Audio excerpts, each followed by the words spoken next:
So a girl goes to her friend's house, which is at a distance of 12 kilometers. She covers half the distance at a certain speed, and the remaining distance at a speed of um, at a speed which is 2 kilometers per hour more than her initial speed. Sorry. So if she takes 2 hours 30 minutes to cover the whole distance, find her initial speed. Okay, so we need to find the initial speed, and we'll consider that to be our variable.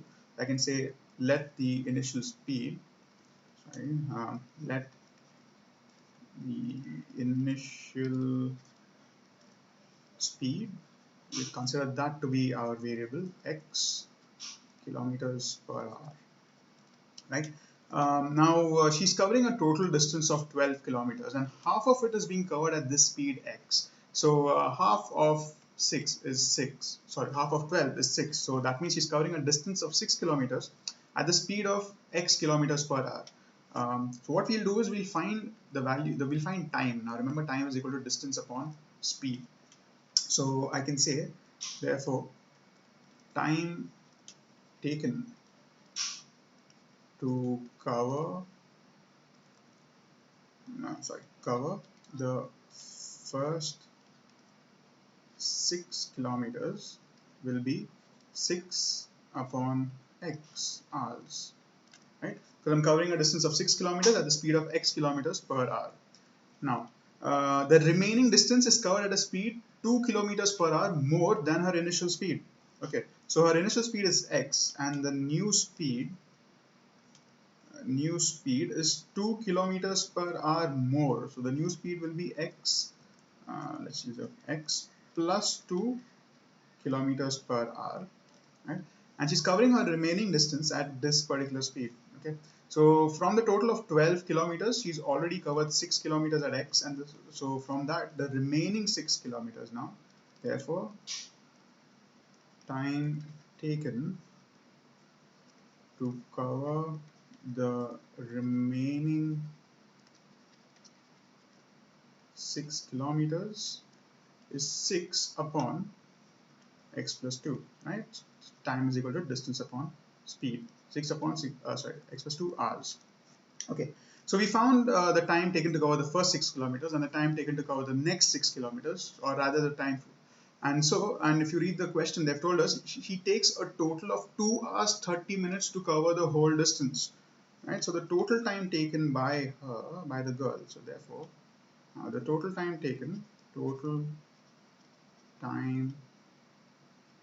taken is equal to 2 hours and 30 minutes, right? And how do I frame this into an equation now? The first 6 kilometers are covered at 6 plus 6 upon x. So this is the first 6 kilometers. The remaining 6 kilometers took 6 upon x plus 2 hours. So this is the remaining 6 kilometers, right? And the total of these two times, so we'll have to add them, is equal to 2 hours and 30 minutes. Now remember, this first distance was covered. The unit of time being used over here is hours. 6 upon x hours, 6 upon x plus 2 hours. And so even this 30 minutes needs to be converted into hours. So it is going to be 2 hours plus, converting minutes to hours, you divide it by 60. So 30 upon 60 hours. So this will be your equation, which we need to simplify into a quadratic and then solve to get the value of x.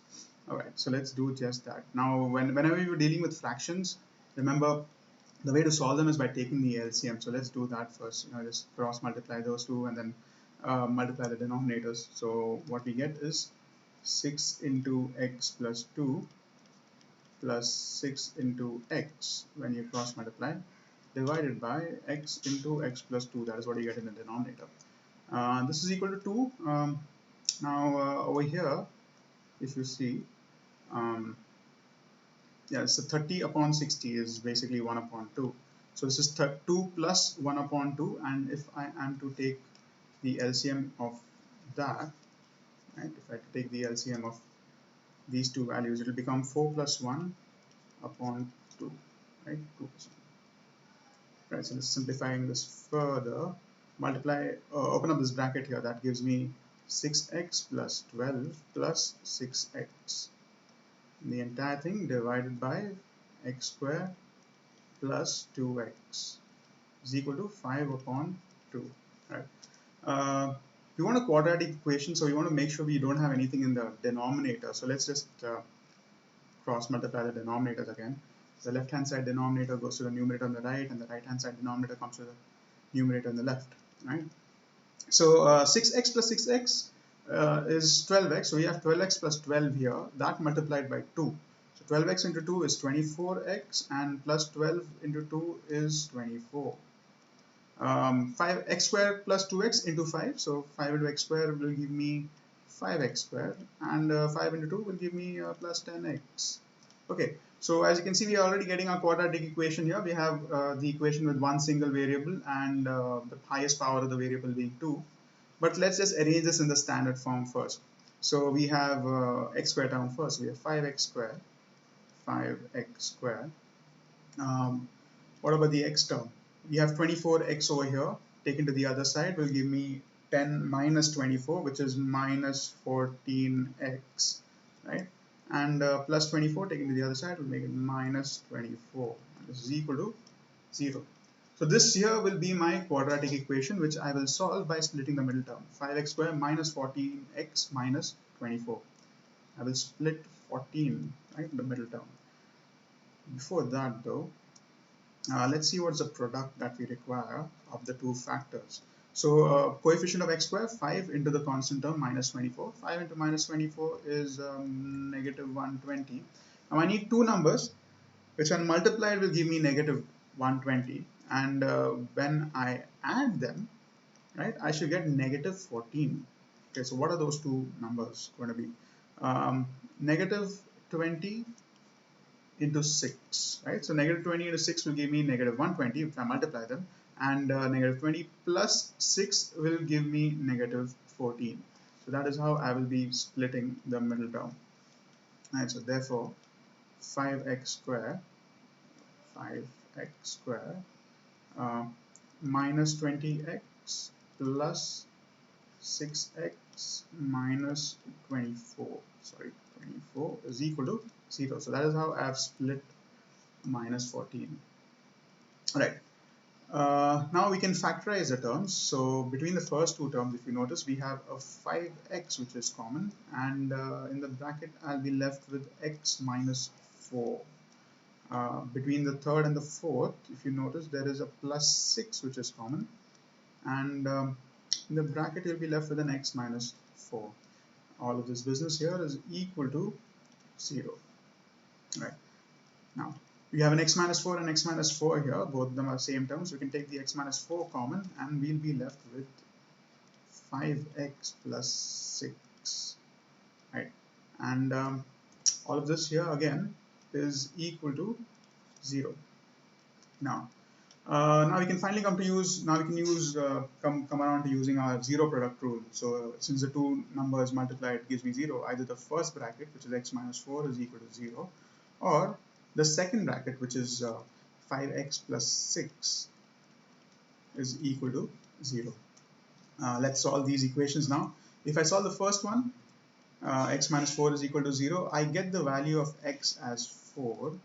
Or if I solve the second one, 5x plus 6 is equal to 0, just rearranging the terms, I get the value of x as negative 6 upon 5, which can be written as minus 1 upon 5 in a mixed fraction, or as minus 1.2 as a decimal, whatever you guys like. Anyways, so we've got our values of x now, but are both of these answers valid? Let's just go back to our initial statement and see what is x. So we've taken x to be the initial speed of the girl, right? Now remember, the speed cannot be negative. So since the speed cannot be negative, right, we will reject x is equal to minus 1.2, right, because speed cannot be negative. So if x is equal to minus 1.2 is rejected, that leaves us with one value for x, which is 4. Okay, so we found our value of x. Let's write our final answer statement. the initial speed, x remember is the initial speed, so the initial speed of the girl is 4 kilometers per hour. Right, this is our final answer. Let's put that in our final answer rectangle.